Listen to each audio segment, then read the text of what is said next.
अल्हम्दुलिल्लाहि रब्बिल आलमीन वल आक़िबतु लिल मुत्तक़ीन वस्सलातु वस्सलामु अला सय्यदिल अंबिया'i वल मुरसलीन अम्मा बाद फ़ऊज़ु बिल्लाहि मिनश शैतानिर रजीम बिस्मिल्लाहिर रहमानिर रहीम या अय्युहल्लज़ीना आमनुत्तक़ुल्लाह वकूनू मअस्सादिक़ीन सदक़ल्लाहु मौलाना अलीयुल अज़ीम। बादे तौहीद के मतवालों, शमे रिसालत के परवानों, गौसो ख्वाजा और रज़ा के चाहने वालों, आइए सबसे पहले हम और आप निहायत ही अदब और एहतराम के साथ अपने और सारी कायनात के मरकज़े अक़ीदत जनाब मुहम्मदुर रसूलुल्लाह सल्लल्लाहु ताला अलैहि वसल्लम की बारगाहे बेकस पनाह में जिस तरह से मैं पढ़ाऊं, मेरे साथ मिलकर मर्द हजरात बावाज़े बुलंद और ख़वातीन इस्लाम धीमी आवाज़ों में दुरूद शरीफ पढ़ने की कोशिश करें। पढ़ें अस्सलातु वस्सलामु अलैका या रसूल अल्लाह, अस्सलामु अलैका या रसूल अल्लाह, अस्सलातु वस्सलामु अलैका या हबीब अल्लाह, अस्सलातु वस्सलातु अलैका या रसूल अल्लाह, अस्सलातु वस्सलामु अलैका या नबी अल्लाह व अला आलिका व अस्हाबिका या नूर अल्लाह सल्लल्लाहु ताला अलैका वसल्लम।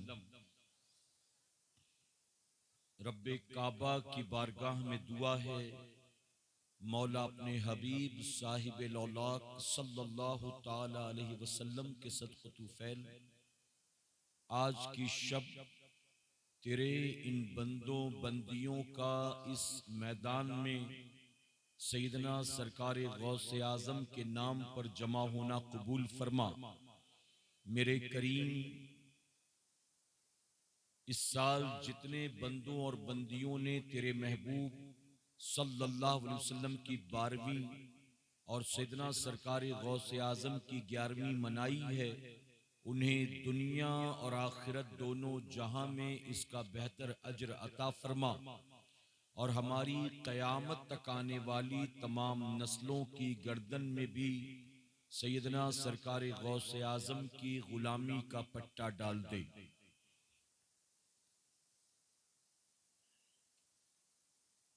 वाह क्या मर्तबा ए गौसे बाला तेरा, वाह क्या मर्तबा ए गौसे बाला तेरा, ऊंचे ऊंचों के सरों से कदम आला तेरा।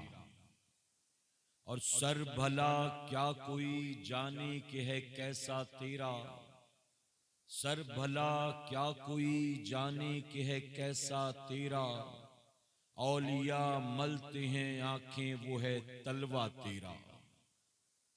और या रसूल अल्लाह सल्लल्लाहु ताला अलैहि वसल्लम, तेरी सरकार में लाता है रजा उसको शफी, तेरी सरकार में लाता है रजा उसको शफी, जो मेरा गौस है और लाडला बेटा तेरा। और किसी शायर ने बहुत खूब कहा, अगर तवज्जो के साथ सुनेंगे तब ये शेर समझ में आएगा। हमारे दीन की हक्कानियत के ये दोनों शाहिद हैं, हमारे दीन की हक्कानियत के ये दोनों शाहिद हैं, मोइनुद्दीन अजमेरी मुहियुद्दीन जीलानी। मेरे प्यारे आका अलैहिस्सलातु तस्लीम के प्यारे दीवानों, इस वक्त हम और आप सर्दियों की रात में इस मैदान में जश्न गौसुल वरा के नाम पर जमा हुए हैं। अल्लाह रब्बुल इज्जत महफिल सजाने वालों का सजाना और हमारा और आपका अपने अपने घरों से निकलकर यहां आना कबूल फरमाए।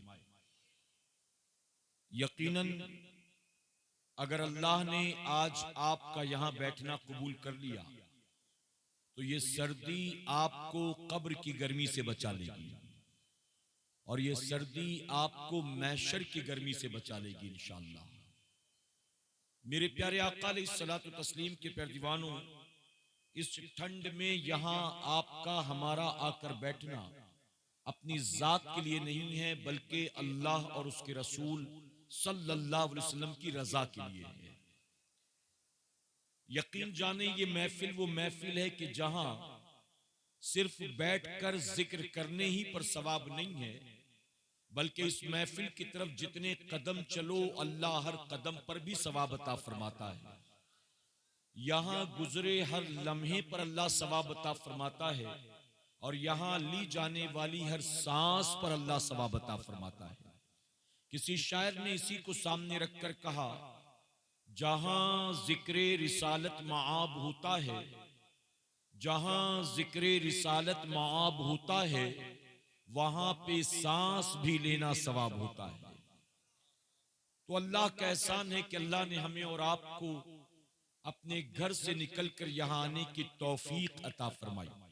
मेरे प्यारे आका अलैहिस्सलातु तस्लीम के प्यारे दीवानों, मैं एक बात माजरत के साथ अर्ज करना चाहता हूं। अगर यहां इस वक्त जश्न गौसे आजम की महफिल ना होती बल्कि यहां लंगरे गौसे आजम तकसीम हो रहा होता तो आप जान सकते हैं कि इस वक्त जितने मौजूद हैं इसके मुकाबले मजमा कई गुना ज्यादा होता। गलत तो नहीं कह रहा हूं। अगर यहाँ कुछ खाना पीना मिल रहा होता, कोई डेग चढ़ी होती, लंगर होता, पुलाव होता, बिरयानी होती, तो जाहिर है कि फिर इससे कई गुना ज्यादा लोग जमा हो जाते। मैं बहुत माजरत के साथ कहूंगा कि आज बुजुर्गान दीन से और औलिया इकराम से हमारी और आपकी मोहब्बत सिर्फ जबान और पेट की हद तक महदूद रह गई। या तो नाम ले लेते हैं, नारे लगा लेते हैं, या बड़ी बड़ी बातें कर लेते हैं, या उनके नाम पर कुछ मिल जाए तो खा खिला लेते हैं। बस यही है बुजुर्गान दीन की मोहब्बत। मेरे प्यारे आका के प्यारे दीवानों में उलमा इकराम की मौजूदगी में पूरी जिम्मेदारी के साथ ये बात कहना चाहूंगा कि यकीनन बुजुर्गान दीन के नाम पर नजरो नियाज करो, फातिहा करो, महफिल करो, लंगर करो, उर्स करो, डेगे करो, जो कुछ भी आप करते हो ये सब कुछ करो कि अल्लाह इस पर आपको सवाब अता फरमाएगा। लेकिन हमें और आपको ये बात याद रखनी चाहिए कि ये सारी चीजें करके कामयाबों के लिस्ट में आपका नाम नहीं आएगा। अगर आप चाहते हैं कि अल्लाह कामयाबी अता करे, अगर आप चाहते हैं कि अल्लाह इज्जत अता फरमाए, अगर आप चाहते हैं कि अल्लाह तबारक तआला फिर से खोया हुआ वकार अता करे, तो उसकी खातिर सिर्फ जश्न गौसुल वरा से काम नहीं चलेगा, मिशन गौसुल वरा को समझना पड़ेगा। आज जश्न तो बहुत हो रहे हैं लेकिन हमने बुजुर्गों के मिशन को फरामोश कर दिया। 11वीं शरीफ का महीना आया तो हर गांव में, हर शहर में, हर सिटी में जश्न गौसे आजम, जश्न गौसुल वरा कॉन्फ्रेंस, जश्न गौसे आजम सेमिनार हर जगह हो रही होती।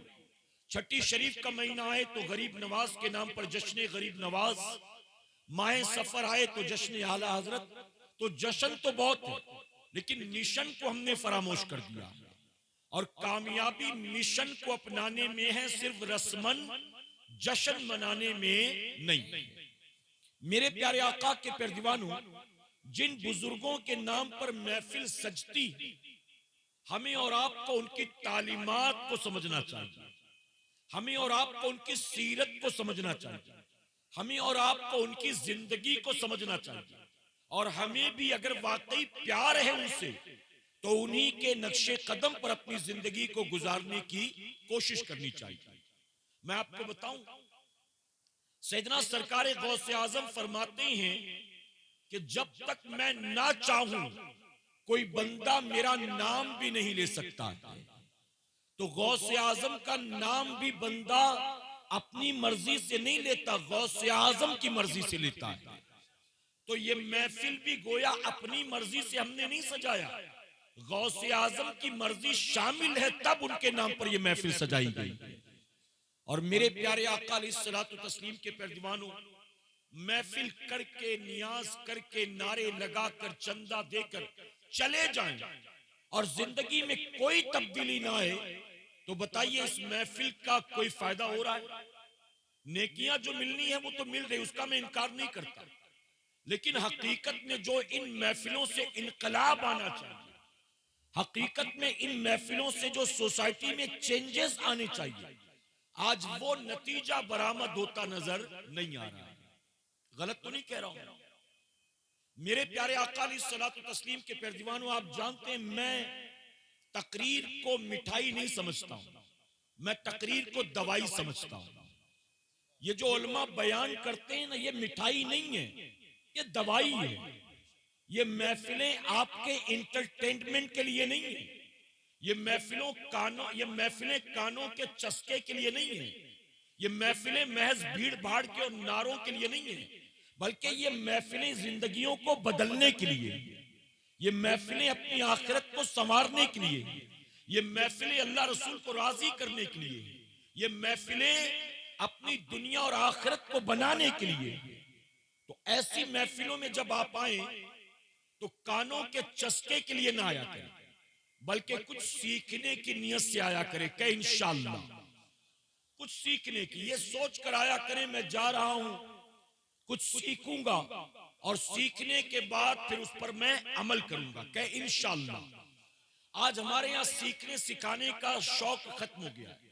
आप जानते हैं हुजूर गौसे आजम मां की कोख से वली बनकर पैदा हुए। तवज्जो है ना आपकी? गौसे आजम जमीन पर आने के बाद अपनी इबादत और रियाजत से वली नहीं बने, किसी की दुआओं की बरकतों से वली नहीं बने, शब बेदारियों की बुनियाद वली नहीं बने। वो सारी चीजें तो आपकी जिंदगी में हैं ही, लेकिन पैदा हुए तो माँ की कोख से वली बनकर पैदा हुए, जिसे वली बाई बर्थ कहा जाता है, मादर जात वली कहा जाता है। गौसे आजम सिर्फ वली बनकर पैदा नहीं हुए, माँ की कोख से 18 पारों के हाफिज बनकर पैदा हुए। 18 पारों के हाफिज माँ की कोख से। कल रात में सुन्नी दावत इस्लामी के आलमी मरकज पर बयान कर रहा था और मेरा उन्वान था गौसे आजम का इल्मी सफर, गौसे आजम का इल्मी सफर। वहां मैंने यही बात कही कि हुजूर अकरम सल्लल्लाहु अलैहि वसल्लम ने फरमाया, अपनी कयामत तक आने वाली उम्मत को फरमाया, इल्म हासिल करो मां की गोद से लेकर कब्र की गोद तक। ये मेरे नबी का फरमान, माँ की गोद से लेकर कब्र की गोद तक इल्म हासिल करो। तो मैंने कहा जब हुजूर ने फरमाया कि माँ की गोद से लेकर कब्र की गोद तक इल्म हासिल करो, तो खुद हुजूर की आल इसमें पीछे कैसे रहती। और गौस पाक जो सारे वलियों के इमाम हैं, गौसे आजम ने अपने नाना के फरमान पर ऐसा अमल किया कि माँ की गोद से इल्म हासिल करना शुरू नहीं किया, माँ की कोख ही से इल्म हासिल करना शुरू कर दिया। कोख ही से 18 पारों के हाफिज बनकर पैदा हुआ। उसके बाद भी मदरसे में दाखिला लेते हैं, मां की कोख से वली, फिर भी मदरसे में गए, उलमा के सामने बैठे, इल्म सीखा। फरमाया 7 साल के हुए तो पूरा कुरान आपने हिफ्ज फरमा लिया, पूरा कुरान 7 साल में गौसे आजम हाफिज कुरान हो गए। और यहां 17 साल के जवान को 5 कलमा याद नहीं, और कहलाने को आशिक़े गौसे आजम, आशिक़े रसूल, आशिक़े गौसो ख्वाजा है। गलत तो नहीं कह रहा मेरे भाई? 17 साल के। बल्कि मैं कभी कभी तो कहता हूं, हर गांव में जैसे अलग अलग कमेटियां हैं ना, ऐसे ही एक कमेटी हर गांव में बने जो गांव देहात का जाकर सर्वे करे। और सर्वे क्या करे, वो एक फॉर्म तैयार करे, हर घर में जाओ, और जाकर पूछो कि इस घर में कितने अफराद रहते हैं, 8 आदमी, 12 आदमी, 17 आदमी। जो घर का सबसे बुजुर्ग आदमी है उसको बुलाओ, सबसे बूढ़ा। घर के सबसे बूढ़े को बुलाओ और बुलाने के बाद कहो कि बाबा आपने तो, आप इस घर के जिम्मेदार हैं, हाकिम हैं, आप तो पोते पोतियों वाले, बहू बेटों बेटियों वाले हैं, हम सर्वे करने निकले हैं, आप हमें सिर्फ ये बताएं कि नमाज के शराइत कितने हैं, आप हमें ये बताएं नमाज में फराइज कितने, आप हमें ये बताएं कि नमाज के वाजिबात कितने, आप पूछें। अगर ये जवाब ना दे सके तो कहे ठीक है 5 कलमा पढ़कर सुना दीजिए, वो भी ना बता सके तो कहे ठीक है हमको सना पढ़कर सुना दीजिए, सूरह फातिहा पढ़कर सुना दीजिए। अच्छा आपने अब तक कई बार गुस्ल तो किया होगा, गुस्ल किन बातों की बुनियाद फर्ज होता है और गुस्ल में कितनी बातें फर्ज हैं, मुझे ये बता दीजिए। तो मैं माजरत के साथ कहूंगा, आप उस 70 साल के, 68 साल के, 65 साल के बूढ़े से अगर 10 सवाल पूछेंगे, शायद 1-2 सवाल का जवाब दे सके, अलावा उसके पास कोई इन सवालों का जवाब मौजूद नहीं है। उससे यूपी के इलेक्शन के बारे में बात कर लो कि 2022 में क्या होने वाला है, सपा टिकट किसको देगा, कांग्रेस का कैंडिडेट कौन होगा, उससे पूछो ये बात।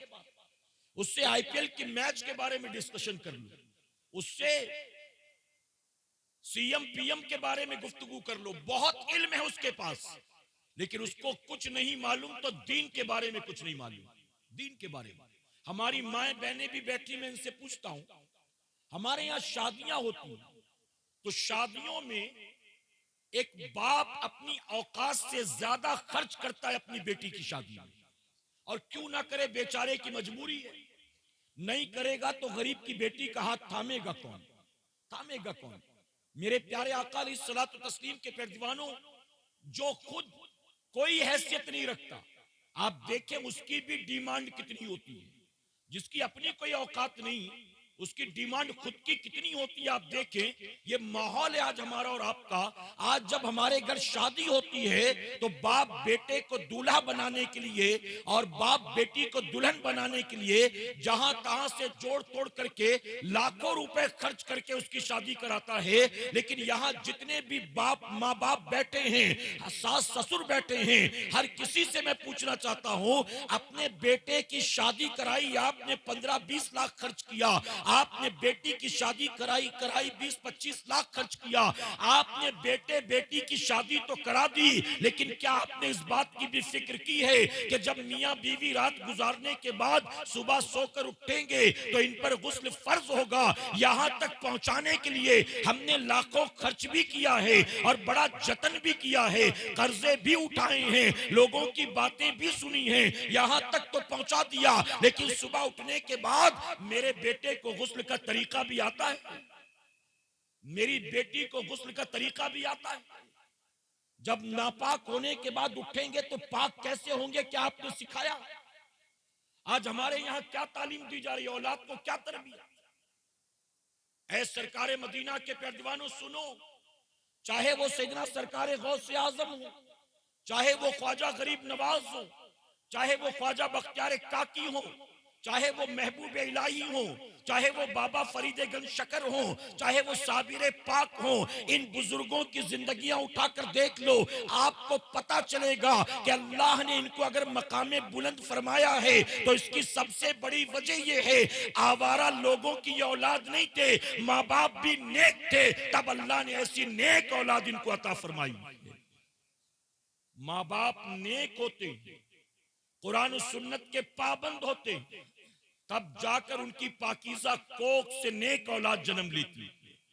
वरना आज हमारे पास एक माँ आकर कहती, हजरत दुआ करना मेरे बेटे के लिए, मेरा बेटा चंद बुरे दोस्तों की सोहबत की वजह से पता चला कि शराब पीने लग गया, शराब पीने लगा। मैं उस माँ से पूछता हूं कि बता, वो तकलीफ ज़दा दुखी माँ, मैं पूछता हूं कि तेरे बेटे की उम्र कितनी, जवाब देती है 22 साल।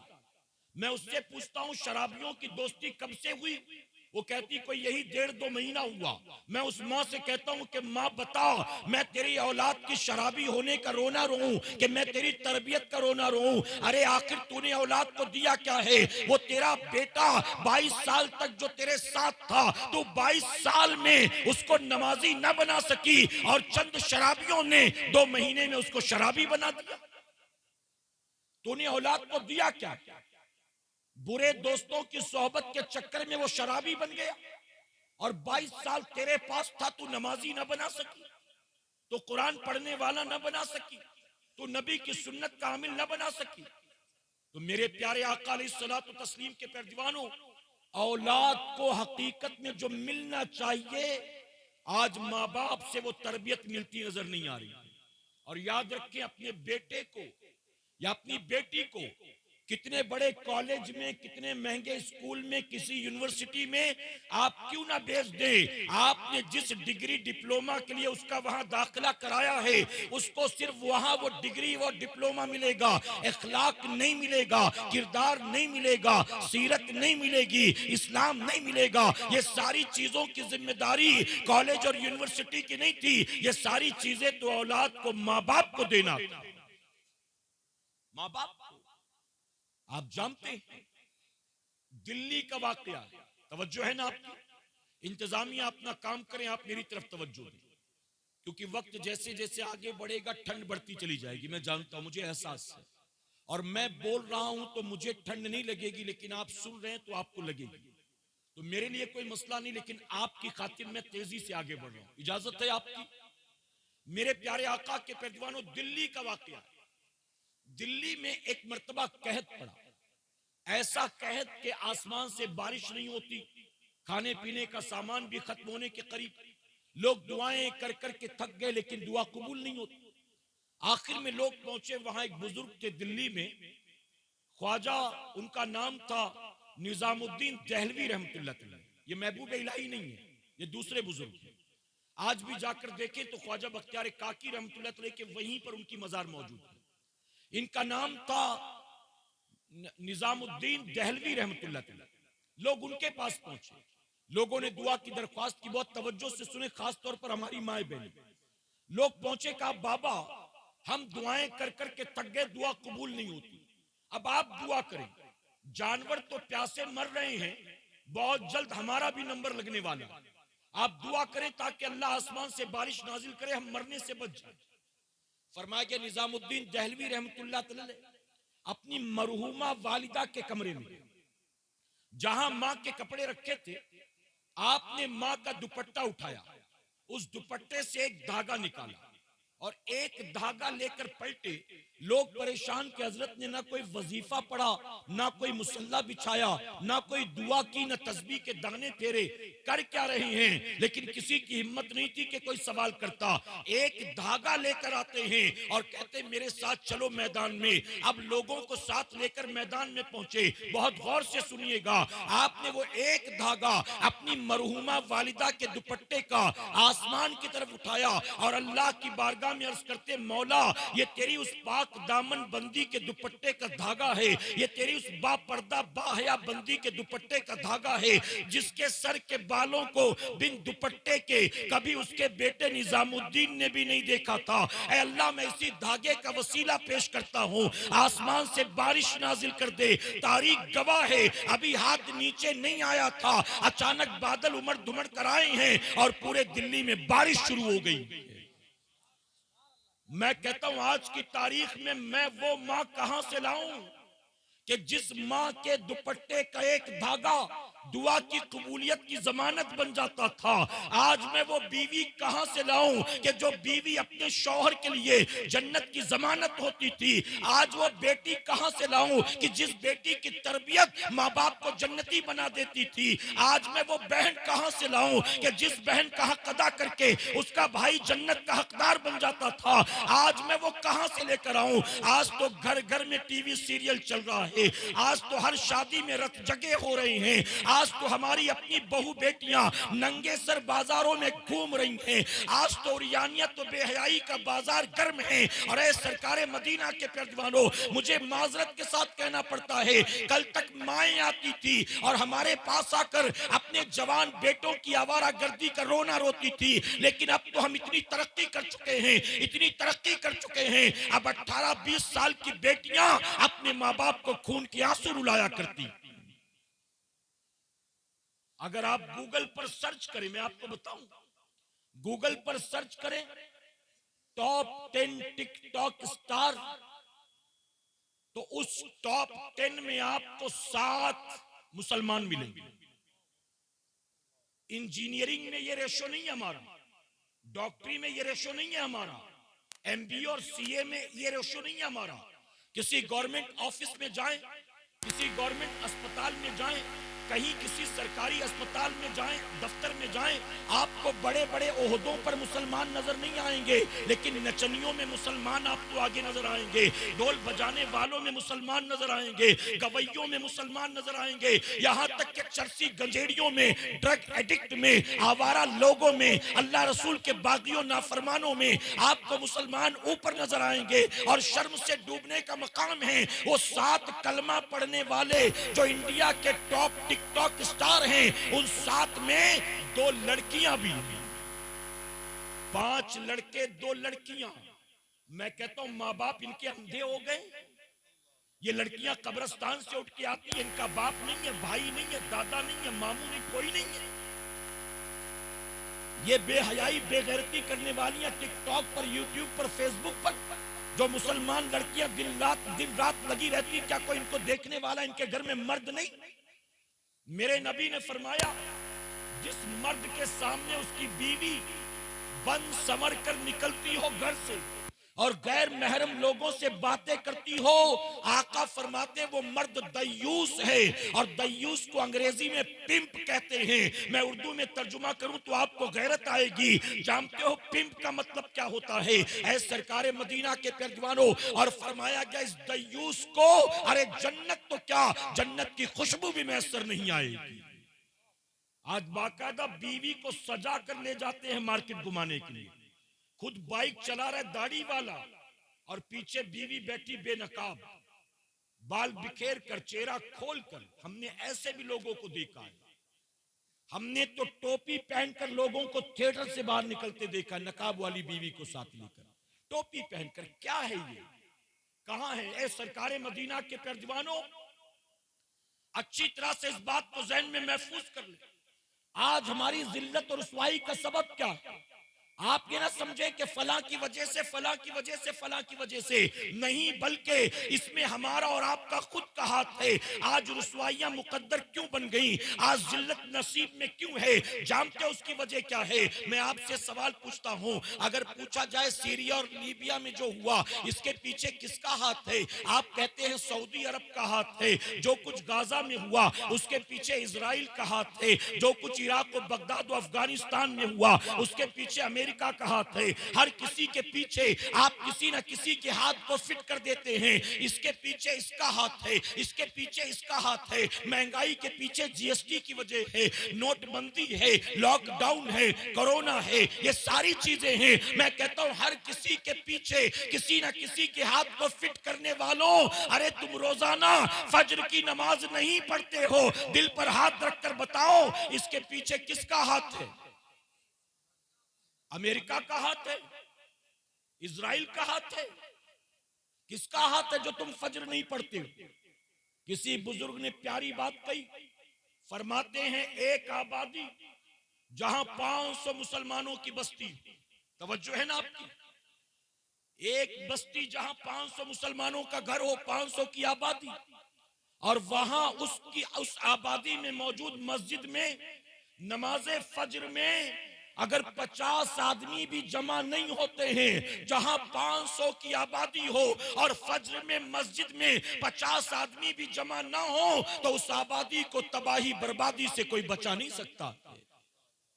यहां 50 आदमी तो दूर की बात, फज्र में तो 5 भी शायद नहीं आते होंगे, इल्ला माशाअल्लाह। ये तो हमें रिपोर्ट मिली कि अल्हम्दुलिल्लाह मौलाना दानिश रजा साहब बड़ी मेहनत कर रहे हैं आपके गांव में। अल्लाह इनकी मेहनत को कबूल फरमाए और अल्लाह इन्हें मजीद इखलास की दौलत से माला माल फरमाए। मेरे प्यारे आका के परजवानों, जानते हो बुजुर्गान दीन फरमाते, एक सूफी फरमाते हैं, ऐ मुसलमानों तुम चाहते हो अल्लाह तुम्हें आज भी वही इज्जत दे जो इज्जत अल्लाह ने 800 साल पहले ख्वाजा गरीब नवाज को अता फरमाया था।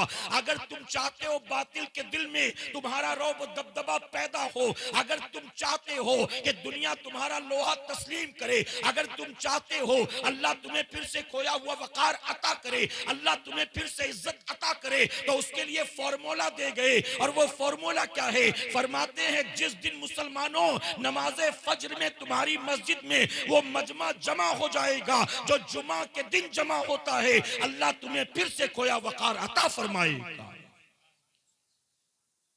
ये पॉसिबल है भला बताओ? जानते हो मेरे नबी सहाबा के दरमियान फरमाते थे एक वक्त ऐसा आएगा मुसलमान बेनमाजी होगा, मुसलमान नमाज नहीं पढ़ेगा। सहाबा इकराम को बड़ा ताज्जुब होता था, मुसलमान और बेनमाजी अपोजिट चीजें एक दूसरे की, एक दूसरे के अपोजिट है चीज। मुसलमान और बेनमाजी, उन्हें हैरत होती थी। आज कोई नमाजी बन जाए तो गांव वालों को हैरत होती है कि आजकल बड़ा मस्जिद में आ रहा है जा रहा है, कुछ मसला तो नहीं है, FIR वगैरह तो नहीं हो गया, कोई कोर्ट कचहरी का मुकदमा वगैरह तो नहीं हो गया, बड़ा मस्जिद में आ रहा है जा रहा है, लगता है परेशान है बेचारा। आज नमाजी बन जाए तो लोग ताज्जुब करते हैं। कल तक सहाबा ये सुनते थे कि मुसलमान बेनमाजी होगा तो ताज्जुब करते थे। आप जानते, मैं उलमा की मौजूदगी में कहता हूं सुन्नियों सुनो, हमारा जो अकीदा है ना, अकीदा हमारा अकीदा 100% परफेक्ट है। अहले सुन्नत वल जमात के अकाइद में 1% भी लूप होल नहीं है, कोई खराबी, कोई माइनस पॉइंट नहीं है। उसकी वजह कि हमारे जो अकाइद हैं वो हमारे बुजुर्गों ने रात के अंधेरों में बैठकर बंद कोठरियों में नहीं गढ़ा है। हमारा एक एक अकीदा कुरान और सुन्नत से साबित है, तो अकीदा हमारा बिल्कुल परफेक्ट है। हमारे यहाँ अकीदे को लेकर कोई खराबी नहीं है, लेकिन अमल के मामले में हम बिल्कुल जीरो, अमल के मामले में बिल्कुल जीरो। 11वीं 12वीं 6ठी उर्स लंगर फातिहा नियाज जलसा महफिल जुलूस सब कर रहे हैं, लेकिन जो चीजें अल्लाह रसूल ने फर्ज की है उसकी तरफ कोई तवज्जो नहीं है। जो चीजें वाजिब हैं उसकी तरफ कोई तवज्जो नहीं है। आपने सुना होगा सैयदना सरकार गौसे आजम की बारगाह में एक मुरीद आया और आकर रोजी में बेबरकती की शिकायत करता। कमाता बहुत तो मेहनत में पीछे नहीं हटता, लेकिन फिर भी रोजी में बरकत नहीं। गौसे आजम फरमाते नमाज की पाबंदी कर। उसने कहा अल्हम्दुलिल्लाह मैं नमाजी। आपने फरमाया बीवी बच्चों को नमाज की ताकीद कर। उसने जवाब दिया हुजूर अल्हम्दुलिल्लाह बीवी बच्चे भी नमाजी। गौसे आजम ने फरमाया फिर जा अपने घर के दरवाजे पर एक पर्दा लगा दे। वो चला गया। उसने सोचा था शायद तावीज देंगे, कोई वजीफा बताएंगे, मेरे लिए दुआ करेंगे, लेकिन गौसे आजम ने कहा जा दरवाजे पर पर्दा लगा। उसने जाकर पर्दा लगाया। 10-15 दिन के बाद वापस आया, गौसे आजम के लिए हदिया लेकर आया, तोहफा लेकर आया। आपने फरमाया अब क्या हाल है? उसने कहा मेहनत तो आज भी उतनी ही करता हूँ, काम धंधा आज भी वही करता हूँ, लेकिन अब अल्लाह ने बहुत बरकत अता फरमाया है। गौसे आजम ने दुआ की अल्लाह किसी का मोहताज ना बनाए, अल्लाह खूब बरकत